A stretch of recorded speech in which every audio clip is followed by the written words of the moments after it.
The sound of heavy machinery echoing through the pre-dawn darkness should have been my first warning that Karen Mitchell had finally lost her mind. As I stumbled to my kitchen window with my coffee mug still steaming, I watched a construction crew erecting concrete barriers across the only road that led to Crystal Lake, the same road I'd used to access the water for 15 peaceful years.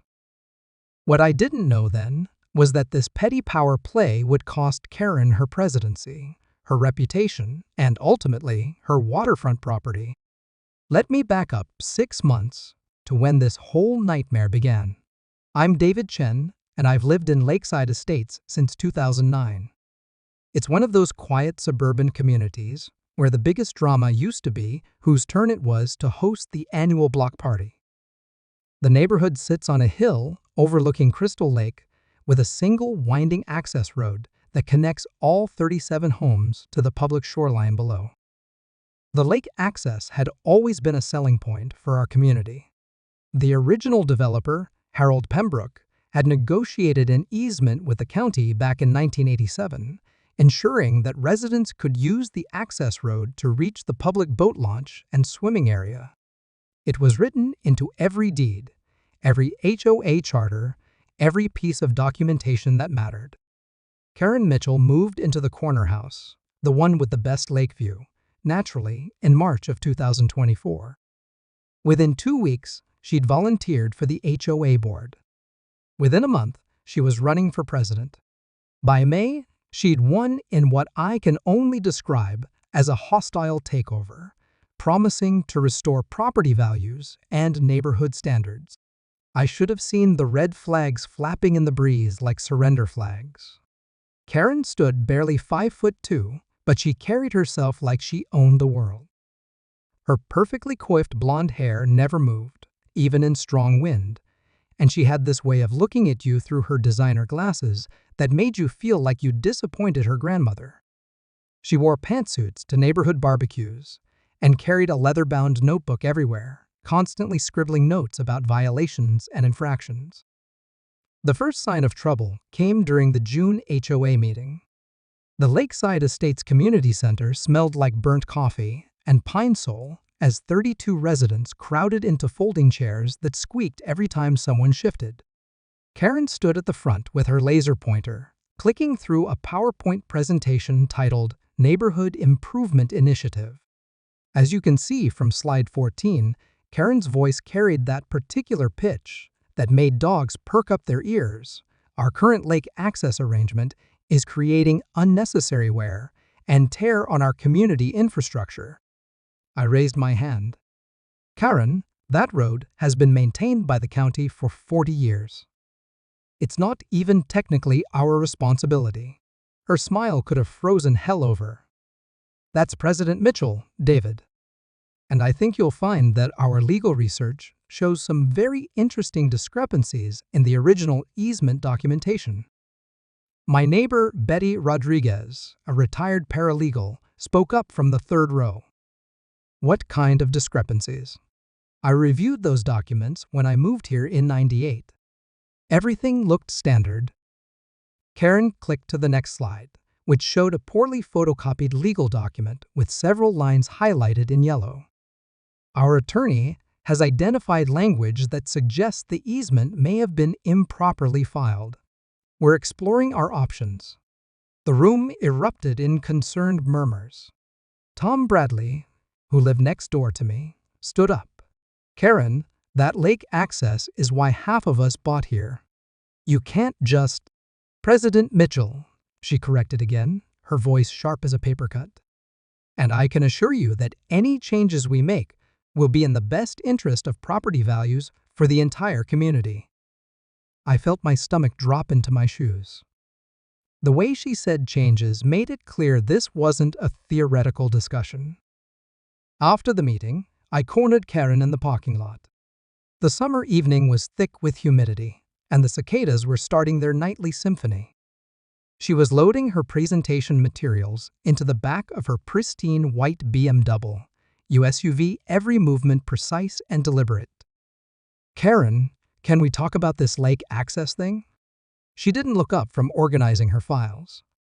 President Mitchell. Fine, President Mitchell. Look, I've been coming down to that lake almost every evening for 15 years. I fish there. My kids learn to swim there. It's not just about property values, it's about community.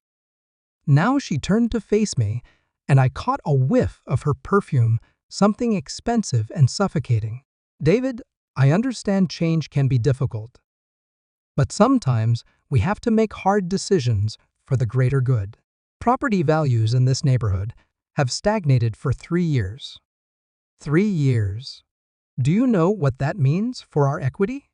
It means people are happy here and not moving away. Her laugh was like glass breaking. It means we're not maximizing our investment potential. The lake access brings in undesirable elements. People from other neighborhoods using our roads, creating traffic, leaving trash. I've documented 17 separate violations just this month. I looked around the empty parking lot, trying to imagine where all this mysterious traffic was coming from.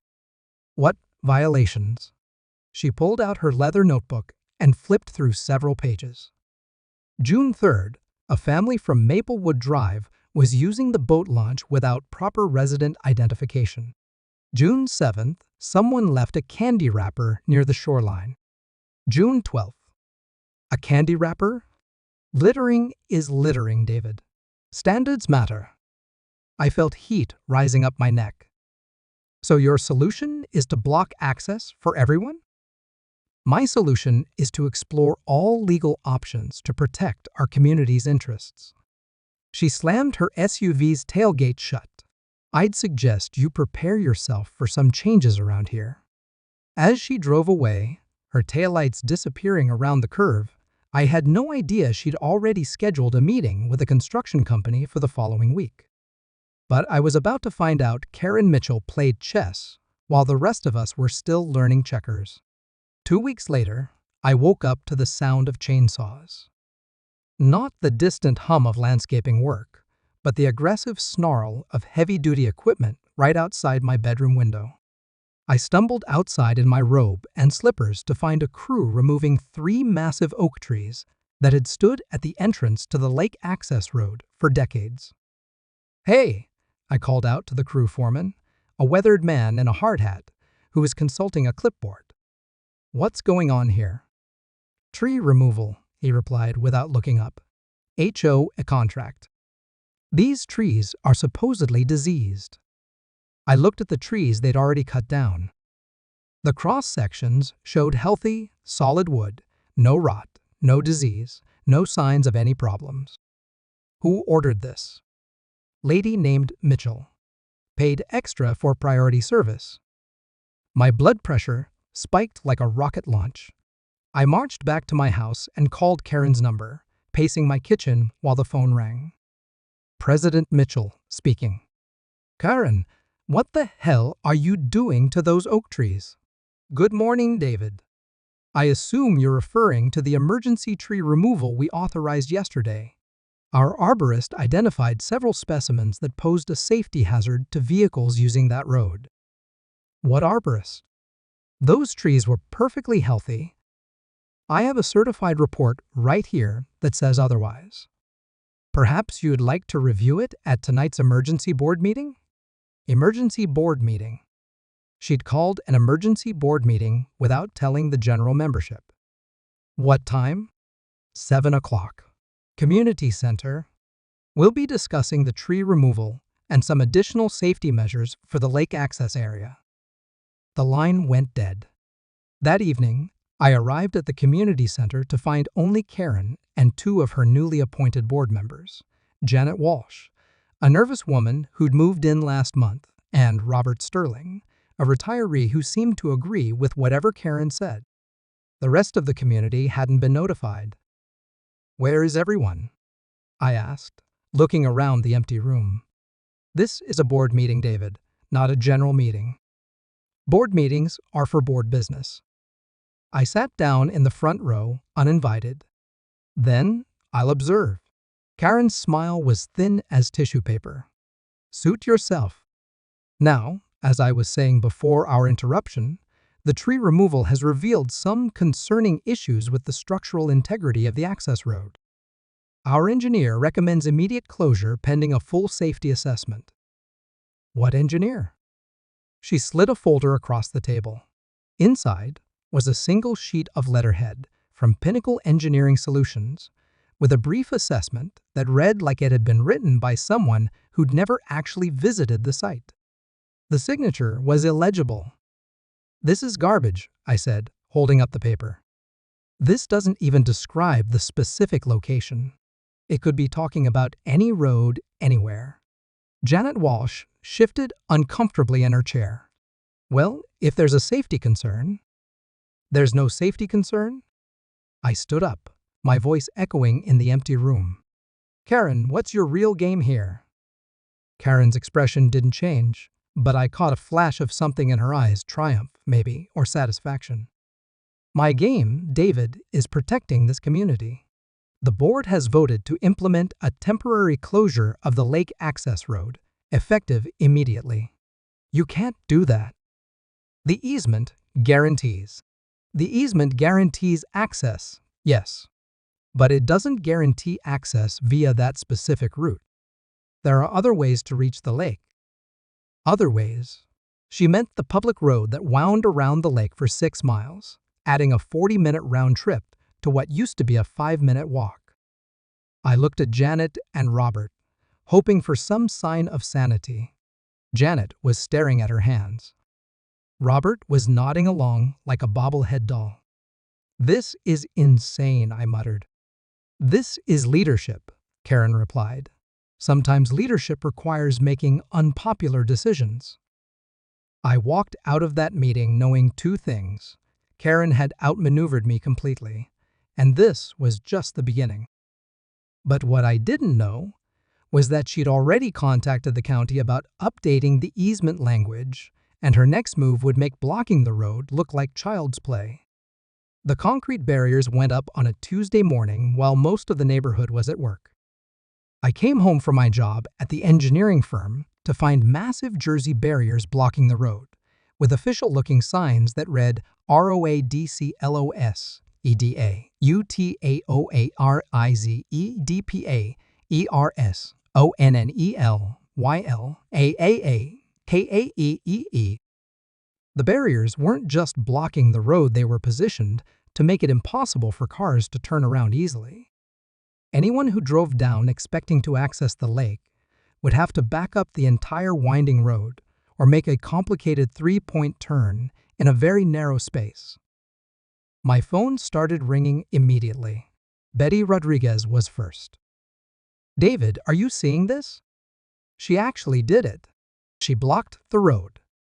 Within an hour, my driveway was full of angry neighbors. Tom Bradley looked like he was ready to rent a bulldozer. Sarah Kim, who lived at the top of the hill, was pacing back and forth like a caged tiger. "This is illegal," Sarah kept saying. "This has to be illegal." "It might be," Betty said, consulting her phone. "I'm looking at the county easement records online, and the language is pretty clear. We have a right to use that road." Tom crossed his arms. "So what do we do? Call the police?" I'd already thought of that. The signs make it look official. Police aren't going to get involved in what appears to be an HOA dispute without a court order. "Then we get a court order," Sarah said. "That takes time and money," Betty replied. "And Karen knows that." We decided to confront her directly. The group marched down to Karen's house, the corner property with the pristine lawn and the BMW in the circular driveway. I rang the doorbell, and after a moment, she appeared behind the glass door, looking perfectly composed despite the crowd on her front porch. "Can I help you?" she asked through the intercom system she'd apparently installed. "Karen, you need to remove those barriers," I called out. "This is illegal, and you know it." The door opened, but she remained behind the storm door. "I'm sorry you feel that way, David, but the board voted unanimously to implement temporary safety measures." "What board?" Sarah stepped forward. "You mean you and your 2 puppets?" Karen's smile never wavered. The duly elected board of directors for this HOA. And I'd watch your language, Sarah. We have noise ordinances in this community. Tom Bradley's voice was gravelly with anger. Karen, people need to get to the lake. Some of us have boats stored down there. Jim Morrison keeps his fishing boat at the dock. I understand the inconvenience, Karen replied, but safety is our priority.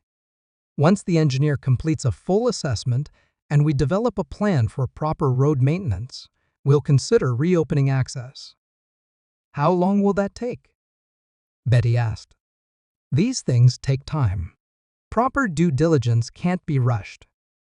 I stepped closer to the door. Karen, what's this really about? Because we both know those trees weren't diseased and that road doesn't have structural problems. For just a moment, her mask slipped. I saw a flash of pure annoyance cross her face. What this is about, David, is property values. What this is about is maintaining standards. What this is about is ensuring that Lakeside Estates remains the kind of community that attracts the right sort of residents. The right sort of residents? People who understand that sometimes short-term inconvenience is necessary for long-term benefit. The conversation went nowhere. We left her porch with nothing but frustration and the growing realization that Karen had planned this much more carefully than any of us had anticipated. That evening, I decided to walk down to the lake via the long route, the public road that wound around the far side of the water. It was a beautiful evening, the kind where the lake reflected the orange and pink sunset like a mirror. But what I found when I reached the public access area made my stomach turn. The boat launch was full of weeds. The small dock where several neighborhood residents kept their boats was missing half its planks. Jim Morrison's fishing boat was sitting cockeyed in the water, obviously taking on water from a hull breach. I called Jim immediately. Jim, your boat's in trouble down at the dock. I know, he said, and his voice sounded tired. Been trying to get down there to fix it for a week. That damn barrier makes it impossible to get my tools and materials to the water. By the time I walk around the long way, I'm too exhausted to do any work. Jim was 73 and had a bad hip. The long walk around the lake wasn't just inconvenient for him, it was practically impossible. Can't you call Karen and get permission to move your equipment through? Jim's laugh was bitter. I tried. She told me that boat storage at the lake wasn't specifically mentioned in the HOA covenants, so it might not be a protected use anyway. I stared out at the lake, watching Jim's boat slowly sinking, and realized Karen wasn't just blocking access, she was systematically making it impossible for anyone to actually use the lake facilities. But I had no idea she was already 3 steps ahead of us, and her next move would involve lawyers, county officials, and a plan that would permanently change everything. The registered letter arrived on a Thursday. Not just to me, but to every homeowner in Lakeside Estates. The return address read Blackstone, Hughes, and Associates Attorneys at Law. I tore open the envelope with shaking hands, already knowing it couldn't be good news. NOTACEOFEASEAMENTD ISEPEANDP TENTIALC UEENANTVIOLATIONE letter BL aggressive font.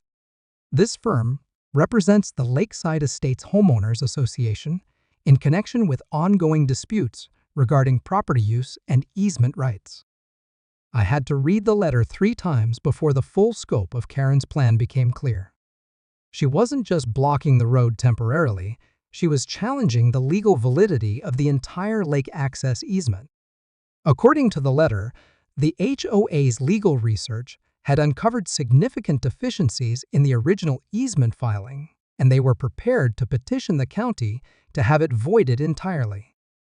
But here was the kicker. They were also claiming that any homeowner who had used the lake access for commercial purposes, which apparently included Jim Morrison's fishing boat, or anyone who had ever brought guests to use the facilities had violated their HOA covenants and could face fines and liens.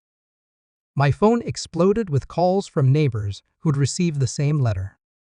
Betty Rodriguez was the first to piece together the full implications. "David, this is brilliant and evil," she said when she called. "She's not just taking away our lake access, she's threatening to fine us for having used it in the past." Can she do that? Legally, maybe. The covenant language is vague enough that a good lawyer could argue almost anything constitutes commercial use. But here's the really clever part. She's forcing us to either fight a legal battle we can't afford or accept her new rules. All of them were now facing the choice between an expensive legal fight or accepting Karen's vision of a better community. I decided to try one more direct approach. Friday evening, I knocked on Karen's door. She answered quickly, as if she'd been expecting me. "David, I wondered when you'd come by." "Karen, we need to talk. Really talk. Not through lawyers or board meetings or barriers. Just neighbors." She considered this for a moment, then stepped out onto her porch. The evening air was thick with the scent of her roses, perfectly pruned, perfectly spaced, perfectly artificial-looking in their geometric precision. "All right," she said, neighbor to neighbor. "What do you want to say?" I leaned against her porch railing, trying to find words that might reach whatever humanity was left in her. "Why are you doing this? What's the end game here?" She was quiet for a long moment, staring out at the lake, visible through the trees. When she spoke, her voice was softer than I'd ever heard it. "Do you know what this neighborhood looked like when I was house hunting, David?" "Really looked like?" I shook my head. The Johnson house had 3 cars in the driveway, none of them newer than 2015. There was a rusty swing set in the Patel's backyard that squeaked every time the wind blew. Half the mailboxes were crooked or dented. And that lake access road? It was full of potholes and had weeds growing up through the asphalt. So I paid $730,000 for my house. $730,000. And comparable properties in Millfield Estates, which doesn't have lake access, are selling for $850,000, $900,000. I started to understand. This is about money. This is about realizing potential. Her voice was getting stronger, more confident. "This neighborhood has incredible bones, David. Beautiful lots, good location, that gorgeous lake view. But it's been held back by mediocrity, by people who are satisfied with good enough. And the lake access? The lake access brings in people who don't live here, who don't have a stake in maintaining property values, who treat this place like their personal recreation area instead of the premium residential community it could be." I felt a chill that had nothing to do with the evening air. "Karen, these people aren't strangers. They're neighbors from other parts of the development. Kids who learned to swim here. Families who've been coming here for decades." Exactly.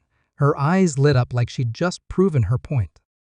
Decades of people taking advantage of amenities they didn't pay for, wearing down our infrastructure, creating liability issues. "Do you know what our insurance costs could be if someone gets injured using that boat launch? So your solution is to take it away from everyone? My solution is to maximize the value of what we've invested in. Once the easement issue is resolved, we can develop a proper amenities program. Maybe a private marina with controlled access. Professional landscaping around the shoreline. A members-only approach that maintains exclusivity." The pieces clicked into place in my head like a combination lock opening. "You want to turn the lake access into a private club. I want to turn this neighborhood into what it was meant to be." I pushed off from the railing, suddenly needing distance from her. And what about the people who can't afford your vision? What about Jim Morrison, who's been fishing that lake since before you were born? What about Mrs. Chen, who considers those ducks part of her family? Karen's expression hardened back into its familiar mask. David, you can't make an omelet without breaking some eggs. That's when I knew there was no reasoning with her. No compromise that would work. No middle ground to be found. But as I walked back to my house, my mind was already working on a different kind of solution. Because Karen had made one crucial mistake in her grand plan. She'd assumed I was just another neighbor who would roll over when faced with lawyers and legal fees. What she didn't know was that my engineering background had given me some very specific knowledge about property law, easement rights, and the geological survey maps that were filed with the county 40 years ago. Maps that showed something very interesting about the land beneath our neighborhood. Something that was about to make Karen's legal strategy completely irrelevant. The idea came to me at 2 in the morning when I couldn't sleep and found myself staring at the old survey maps I'd pulled from the county records office. As a civil engineer, I'd learned to read these documents like sheet music, every line, elevation marker, and notation telling a story about the land's history and potential. That's when I spotted it, a notation from 1987 that had been overlooked by every lawyer, every HOA board, and certainly by Karen. The original developer, Harold Pembroke, hadn't just negotiated a surface easement for the lake access road. He'd also registered mineral and subsurface rights for the entire lakefront area, including specific provisions for underground utilities and access infrastructure.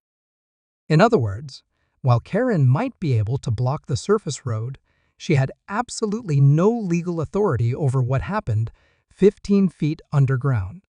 I spent the next week researching everything I could about subsurface construction rights, underground easements, and the specific geology of our area. What I found was fascinating. The hill our neighborhood sat on was composed primarily of soft limestone and clay, perfect for tunnel construction. Even better, the county geological survey showed no underground utilities, gas lines, or other obstacles between my property and the lakeshore. On Saturday morning, I drove to a construction supply company 3 towns over and had a very interesting conversation with a man named Pete Rodriguez, Betty's cousin, as it turned out, who specialized in residential excavation and small tunnel projects. "You want to dig what?" Pete asked, scratching his gray beard. "A private access tunnel from my backyard to the lakeshore, completely underground, completely legal under the subsurface easement rights." Pete pulled out a tablet and started sketching. "How long we talking?" "About 250 feet. The elevation drop is maybe 30 feet total." "Doable," he said after a moment. "But it ain't gonna be cheap. You're looking at specialized excavation equipment, reinforcement materials, proper drainage, ventilation, if it's going to be walkable. How much?" "Ballpark, 40, maybe 50,000. Plus permits." My savings account flashed before my eyes, but I thought about Jim Morrison's sinking boat, about Mrs. Chen's ducks, about Karen's satisfied smile when she talked about breaking eggs. What about permits? That's the interesting part. Since you're not crossing property lines and you're working entirely within established easement rights, you'd file with the county as a private infrastructure project. Same as installing a septic system or drilling a well. How long for permits? County's been pretty quick lately. Maybe 3 weeks? I shook his hand. Let's do it. The permit application was a masterpiece of bureaucratic precision.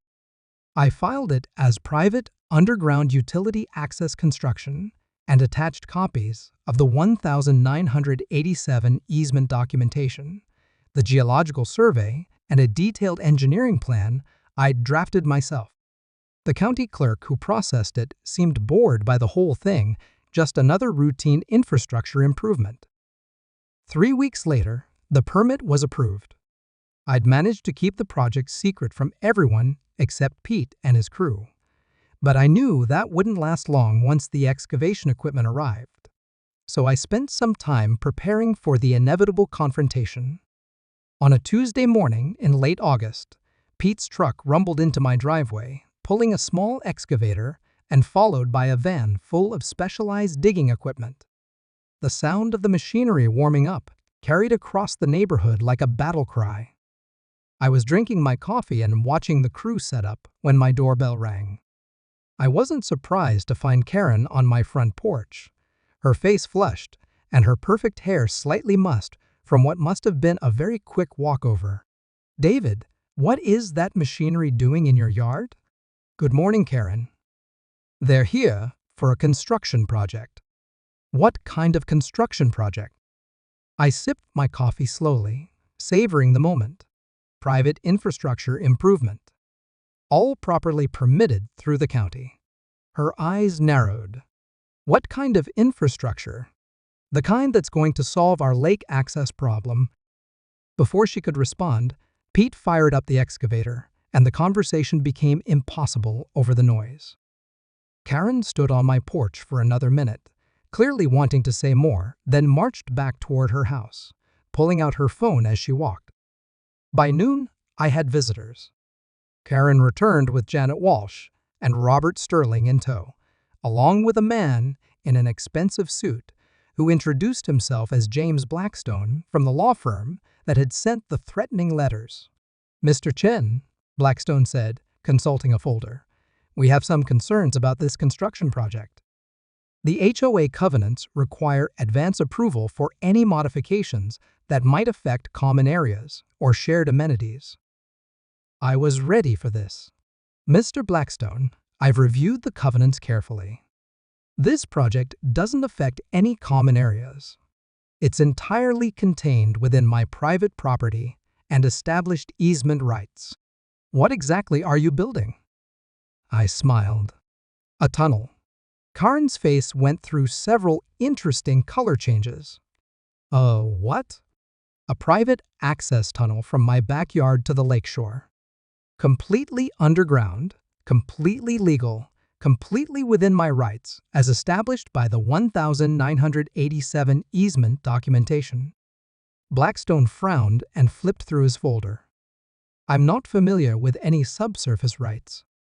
I handed him a copy of the Geological Survey and easement filing. Pages 7 and 12 are particularly relevant. The original developer registered comprehensive access rights, including underground infrastructure. Your client's legal challenge addresses surface access only. I watched Karen's lawyer realize that her brilliant legal strategy had just hit a wall. His face went from confident to concerned to something approaching panic as he read the documentation. "This will need to be reviewed." "Of course," I said pleasantly. "Take all the time you need. Pete estimates the tunnel will be finished in about 3 weeks." Karen finally found her voice. "David, this is insane. You can't just dig a tunnel under the neighborhood." "I'm not digging under the neighborhood, Karen. I'm digging under my own property and through easement land that I have a legal right to use. Just like you have a legal right to block the surface road temporarily." The word temporarily hit her like a slap. She had been so focused on her permanent solution that she'd forgotten to make sure it actually was permanent. "The HOA will fight this," she said. "Fight what?" "Legal construction on private property using established rights." I shrugged. "You could try. But I suspect your lawyer will advise against it, especially once he's had time to research the precedent law on subsurface easements." Blackstone was still reading the Geological Survey, and his expression suggested I was right about his likely advice. After they left, Pete walked over with a grin. "That was better than cable TV," he said. "You want to see where we're going to start digging?" The tunnel entrance began in my backyard, hidden behind a small retaining wall I'd built the previous weekend. Pete's plan called for a gradual downward slope, reinforced with concrete rings every 12 feet, and ending in a discreet exit about 20 feet from the lakeshore. "It's gonna be like a subway tunnel, but smaller," Pete explained, as his crew began marking the route with spray paint. "Plenty of room to walk through. Good drainage, LED lighting powered by a cable from your house." fancy as you want to make it. As the excavator began its work, I realized I wasn't just building a tunnel. I was building a symbol of what happens when someone tries to hold an entire community hostage to their personal vision of perfection. But Karen wasn't finished yet, and her final desperate move would prove just how far she was willing to go to maintain control.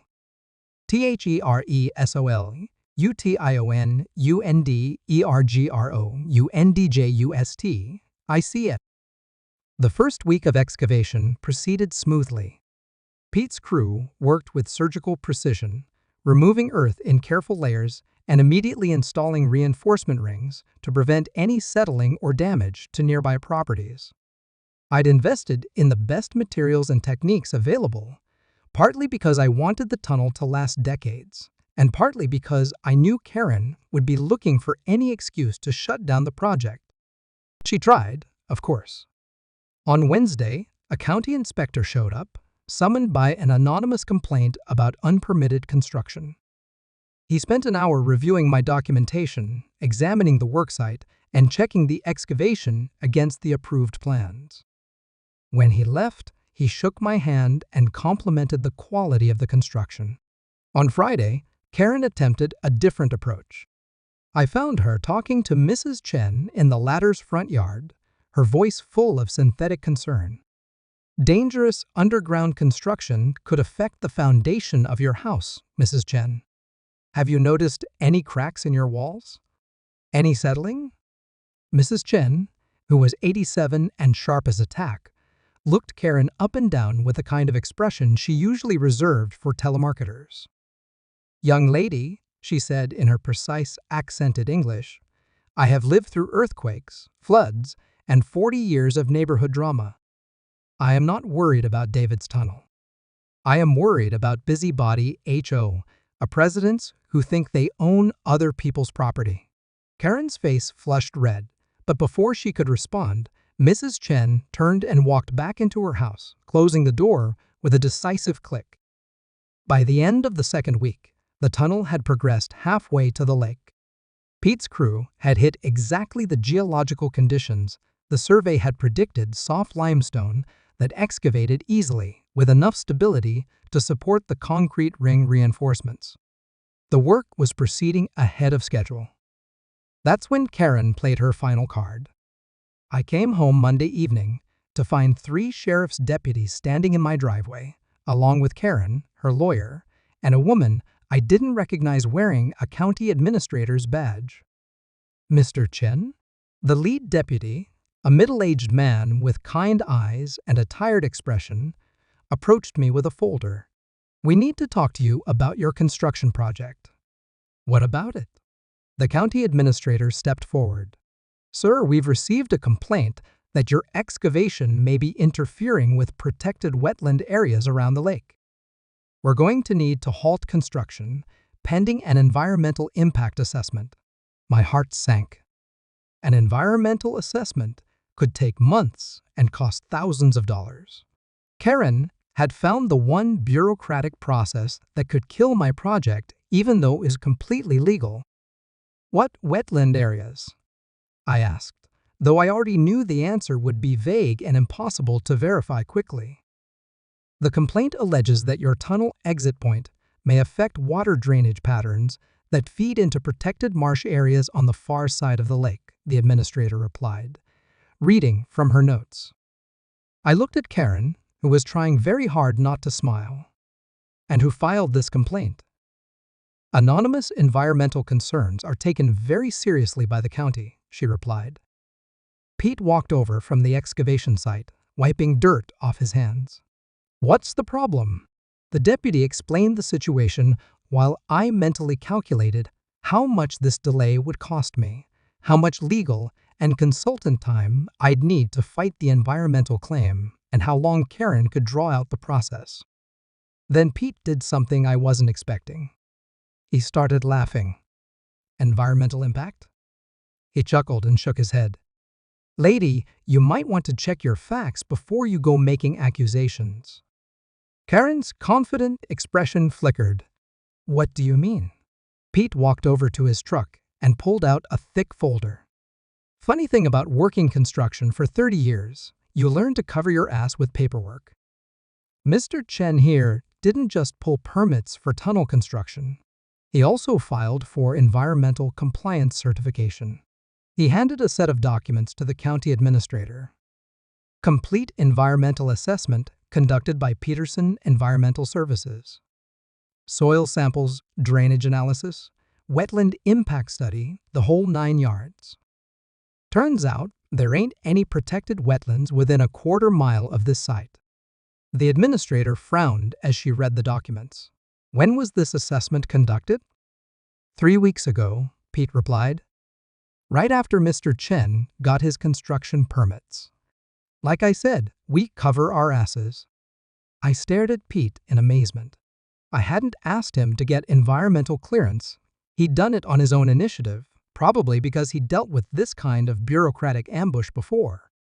Karen's lawyer was reading over the administrator's shoulder, and I could see his shoulders sagging as he realized his client's final gambit had just collapsed. These appear to be in order, the administrator said after several minutes. Mr. Chen, you're free to continue construction